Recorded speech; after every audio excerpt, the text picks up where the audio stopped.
So everyone, welcome back to the channel. Thank you for clicking on today's video. Today we're doing another news roundup. So of course this video will be timestamped if you want to skip to various different parts, but I do recommend watching all of it because we're getting into very recent updates such as Joker 2, Folie, Deux. There's a little bit to go over there. A new tiny little promo, which you can dig into a little bit, but also the release date and some scoops, if you will, with regards to the movie. Some Batgirl updates, which is going to be interesting to talk about because there's some conflicted reporting going on here, there, everywhere, and I want to clarify a few things from my previous video. Also, a first look at Daredevil, like actually as in the whole suit, the brand new suit of Charlie Cox's Daredevil in She-Hulk / the MCU in general, and also just some various other bits and bobs like the Supergirl movie. Also, should we be worried about the Batman trilogy with everything going on under the DC overhaul, if you will, from Warner Brothers Discovery and David Zaslav? So without further ado, let's just get into this. Would really appreciate a like as always. It's up to you if you leave it, but it really does help me out, so thank you to those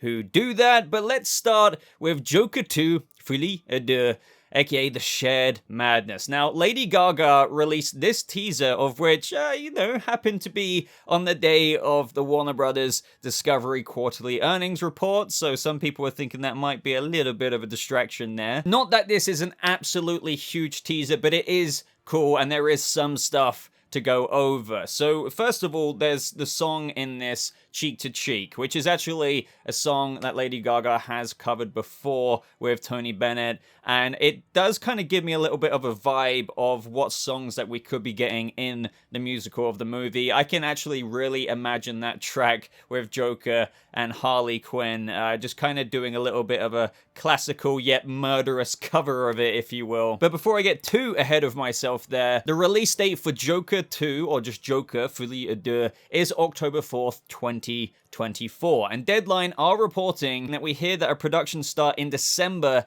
is on track for Joker, Folie, Deux. Now, I remember making breakdown videos on set stuff when it came to Joker. I will try and do the same, but at the same time, who knows how this movie is going to be filmed? Because for what it's worth, the Wrap are reporting that according to an insider with knowledge of the project, a lot of the Joker sequel takes place inside Arkham Asylum. So if they're filming mostly inside in spaces and studios and whatnot, then, there might not be as much to break down, but do subscribe because we're very up to date here on the channel with anything Joker 2 related. So obviously with this latest report, this confirms that Gaga was in talks of playing Harleen Quinzel. It was basically never confirmed outright before because she was in talks, but now it appears that she sealed the deal. And also this teaser shows a little bit of a love heart on Gaga's cheek, or the character that she is playing, and it could be a clue that she is indeed playing Harleen Quinzel / Harley Quinn eventually, possibly by the end of the movie, if it is a delve into madness that we witness as the story unfolds. Now, some of you may be like, but Boba, isn't that obvious that Gaga was playing Harleen Quinzel? Well, there were some rumors that we covered a few weeks back now, going around that she might not be playing Harley Quinn, but just a different character, but essentially still filling the role of that of Harley Quinn besides that of the Joker. Maybe like a Punchline-esque character, whatever have you. It's still meant to inherently be a similar thing. But to be honest, at the time, I was just like, I don't know, like take that with a huge grain of salt. It was just a random post. It did make sense with Folie, Deux being this shared madness for 2, if you will, that it would be Harley. And it turns out that Deadline are reporting now that when all of this released the other day, we hear that Gaga will play Harley Quinn, the Arkham Asylum shrink who falls in love with her patient Arthur Fleck, aka Joker, though her version of the character will be a DC universe apart from Margot Robbie's in the Suicide Squad films. So yeah, I think we can safely assume that Lady Gaga is definitely playing Harleen Quinzel, not just like this other mentally ill patient as some of the leaky rumors were going around saying. It did make sense from the get-go as I was kind of interpreting this musical that she would be his therapist, it would be Harleen, and along the way, whether we get different perspectives, like in the first movie it was just that of Arthur Fleck, in this movie we could get the perspective of Harleen as she also delves into into madness. There's a lot of potential there for that. So yeah, it definitely is going to be a somewhat weird interpretation of Mad Love. Not like a straight rip, copy and paste or anything like that, but it will mirror little aspects of that. She slowly over time maybe falls for Arthur, and before she knows it, like, he might already be in her head. And it's just, you know, the traditional Harleen to Harley Quinn story. And who knows, it could also end with them breaking out of Arkham, because potentially Harleen Quinzel would be able to facilitate that, and then who knows what that could mean for Gotham City. It might not even end with that, by the way. That breakout could happen at, like, the last act of the movie, so in a similar way to where you have Joker out on the streets in the first movie, dancing on top of the car. Maybe we get that a little bit earlier, but Harley and Joker just going round. But I don't want to get ahead of myself. All of that is such speculation, so we're gonna have to wait and see. But what did you think of this teeny tiny little teaser? I mean, I know it's not much, it was little silhouette cutouts, but I really do think that we're going to see a very interesting delve into madness from that of Harleen, of course, as you all know, from that of the Joker, and Joker will take quite an interest as well. The potential for this madness lining up a crazy, you know, mind state of a weird film, you know, conjuring these musicals in the imaginations of their minds and everything like that, and how murderous and how messed up, because I do think it will be incredibly dark at the same time. Like, musical aside, it can be incredibly dark. So I would love to know your thoughts on that. But let's move on to some other news, because I did want to chuck some more Marvel into these updates and complete other areas when the news arises. And today we're going to tackle Daredevil. Now, this is going to be short but sweet, but we finally got a little bit more of a glimpse at Charlie Cox's Daredevil suit in that of She-Hulk, and I assume what will also be following into Daredevil Born Again. Now, as I look at this on my other screen here, it practically is the Netflix Daredevil suit. It's just with some subtle changes, of which we all knew there was going to be some yellow trimming, if you will, on the suit. Now, some people didn't know how to feel about that. I didn't, let me just say it this way, I didn't like love it, or the idea of it, but we didn't get a full look at it. We only saw Daredevil flip in the background of She-Hulk in that one look, but now we can see the actual mask, and I do think that it blends well. It's not like yellow everywhere, yellow oversaturation, and as I said, a lot of it to the same buckles, the same trimmings, the same design, the same crevices in the mask is literally not identical, but extremely close, and actually the very same in certain areas on this suit as the Netflix Daredevil suit. It's just there's some color changes now, there's some additions such as on his forearms here. The more I look at it, granted that I do want to see this in motion, and I think it will look a lot nicer when you actually see him walk towards a character and speak on screen. I am liking it. I know a lot of people are apprehensive about this, but I do like what they've done with blending a little bit of the classical Daredevil in with, you know, the modern Netflix Daredevil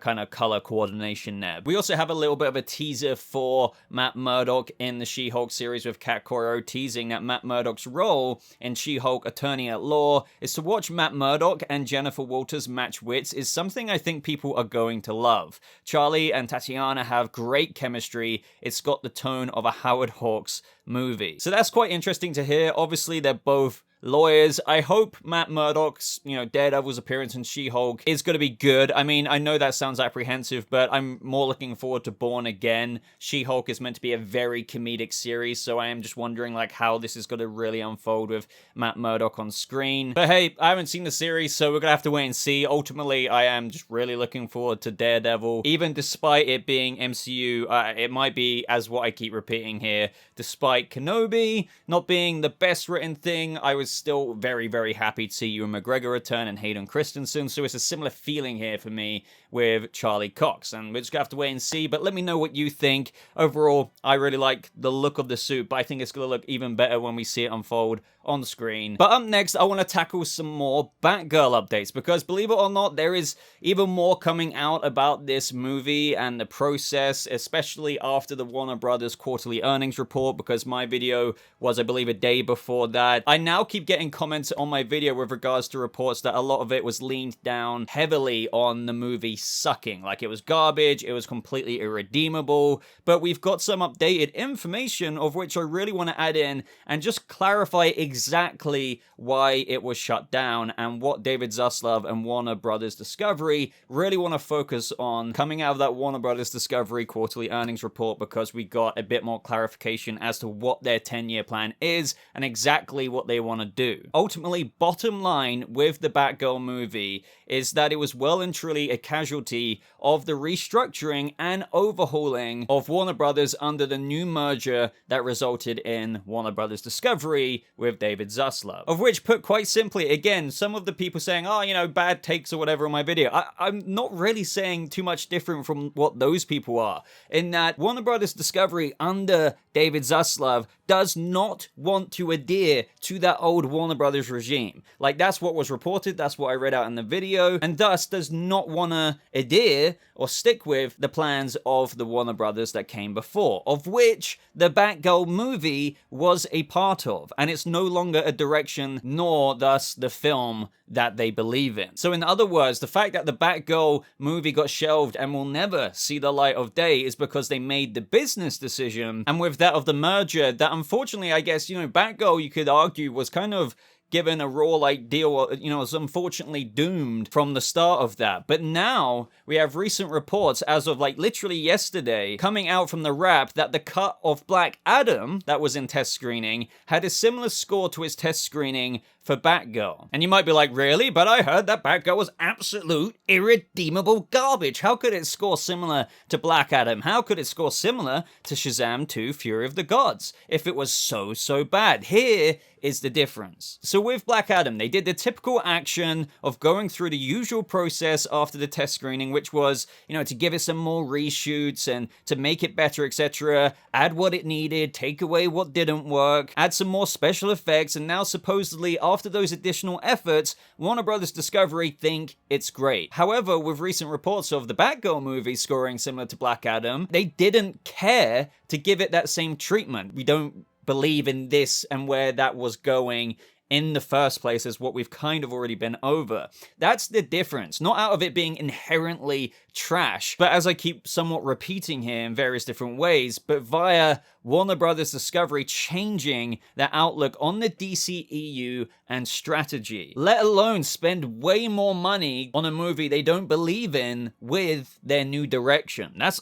ultimately what it comes down to. Now, what came out of the Warner Brothers quarterly earnings report is that they want to focus on a 10-year plan at DC, which is now being like labeled under as a studio even, and that plan heavily involves the DC Trinity, Batman, Superman, and Wonder Woman, and they heavily emphasize those franchises on Thursday. Specifically reported as David Zaslav says they are setting up a team at DC with a 10-year plan with a significant focus on quality. He notes Kevin Feige's Marvel Studios model as inspiration. This isn't really new news there. So again, guys, just so I make it mega firm to any naysayers out there, if you will, it's all to do with Zaslav not being interested in it because of the restructuring, the new outlook on Warner Brothers Discovery, and the DCEU strategy is ultimately, and very bluntly, a business decision to avoid the plan of the old leadership that David Zaslav does not remotely care to adhere to. So of course,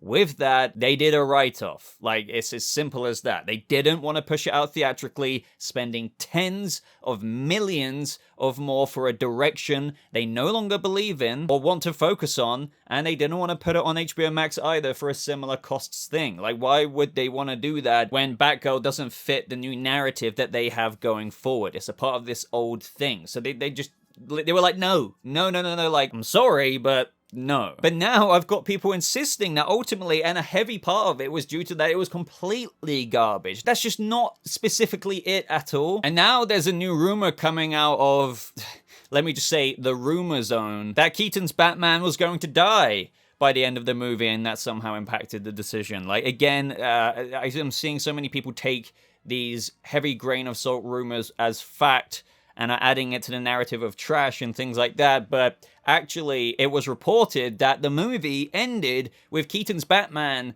and Batgirl jumping off of a gargoyle into Gotham City. So again, the whole Keaton dying thing, extremely likely not true. It's more about, did not fit their new direction. It was a part of the old regime. They want to completely abolish that. It's unfortunate for those who worked on it, but if it's no longer a part of the continuity and canon of what they believe in, they then thus don't believe in a movie that started shooting under the old regime. And also, it looks as though Keaton might not be so much a part of the next plan of the DCEU. That one seems fairly obvious, that it seems as though they are just going to stick to his role in the Flash movie and not have him as a bleed-out effect into the new DCEU as what was the original plan under the old regime. For example, case in point with Batgirl, now gone. So then you add into the fact that Ben Affleck came back into Aquaman 2 as a small role, helping facilitate his role in the Flash movie. I'm not saying that Affleck is evidently back, but who knows? He could come back,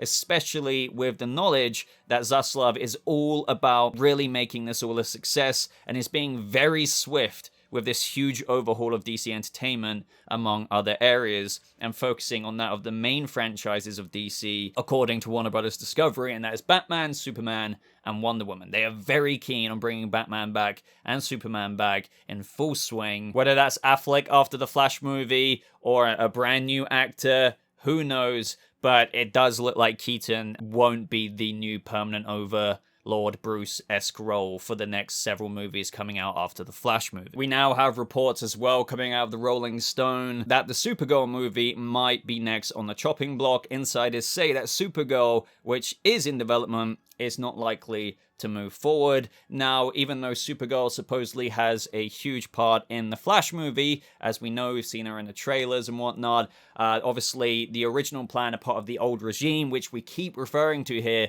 was to have people like Batgirl, Supergirl go into their own movies, into the new world of DC. But under, I know I keep saying this, but it's very important to make it clear, under the new Warner Brothers Discovery merger, the whole overhaul going on here, they are scrapping that. Evidently, look at Batgirl, and Sasha Calle's Supergirl might, and it probably is the case, might not have a film anymore. And David Zaslav kind of just wants to bring in Batman. You know, we want Superman to come back. Rumors are that they do want Cavill if they can work things out. Wonder Woman, they're going ham on that. Supergirl, sure, she's in the Flash movie, but guarantees for a movie, well, are no longer guaranteed. Now let's talk about the Batman trilogy, because I've had quite a few people, and I understand at the same time, asking me out of concern for the Batman that due to it also being a part of the old regime, that could the trilogy be in danger? And in theory, I do see the concern and argument there, because, you know, the fact that Zaslav with his swift actions could still be